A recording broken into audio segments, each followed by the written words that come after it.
Yo, what's going on YouTube? It's the Illustrator giving you that walk around of the GSX650F that I promised. Okay. Yo, what's going on everybody? It's the Illustrator. I am back once again. I had to move away from that fucking spot. It turned out to be way too populated for me. I'm trying to do a video and you got people almost crashing and walking by and talking and whatnot. So I came over here a little bit more quiet, a little more secluded. But yeah, this is a GSX650F. I always want to call it GSX650. It used to have all of these fairings, but then somebody crashed it at some point and they replaced it with this fucking hideous fairing. I hate this thing. It looks like an alien crossbreeded with the freaking Crazy Frog. Remember the Crazy Frog from like the mid-2000s? But yeah, 650cc. Like I was saying, man, this engine is really fucking smooth. I like how smooth it is, especially coming from that big old 1000cc V-twin. This thing just glides along like a sewing machine. No drama at all. This whole rear assembly, like especially the wheels, remind me a lot of the SV. But it's all very familiar. You know, looking down here, even the pipe. So this is a slip-on, as you can see, because it goes from, you know, looking fairly decently nice, still a bit rusty, but then you get to the like actual stock part and it's like hideous. Clearly you can see the signs of somebody going down. There's abrasions here.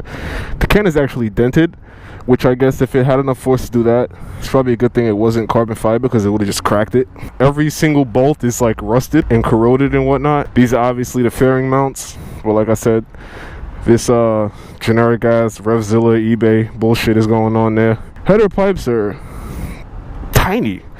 Like I didn't expect them to be so small. Like those pipes are freaking narrow. We got axial mounted brakes. Brakes are not great.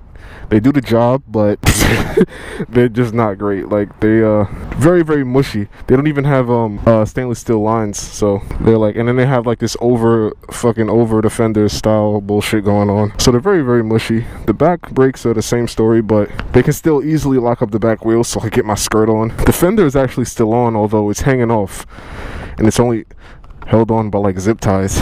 So this side is on, but this side is like fucking talking. So every time I hit a bump, it talks to the guy behind me like, hey, what you doing, buddy?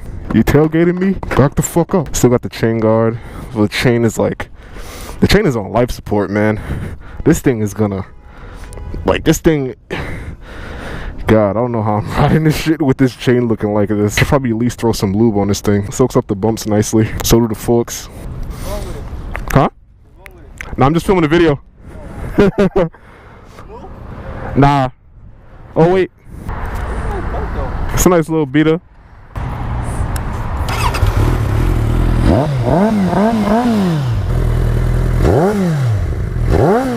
I thought this shit was a dope bike. Yeah, from that number plate, right?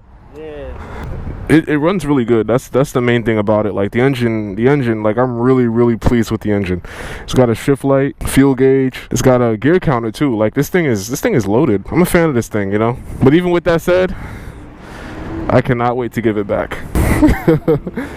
we got a frame slider. He says he doesn't know where the other one went, and I can't use standard frame sliders because the way this frame is set up, it's like further in than the engine. So if I put a frame slider, it's not going to stick out far enough to go past the radiator. I'll get you a sound clip.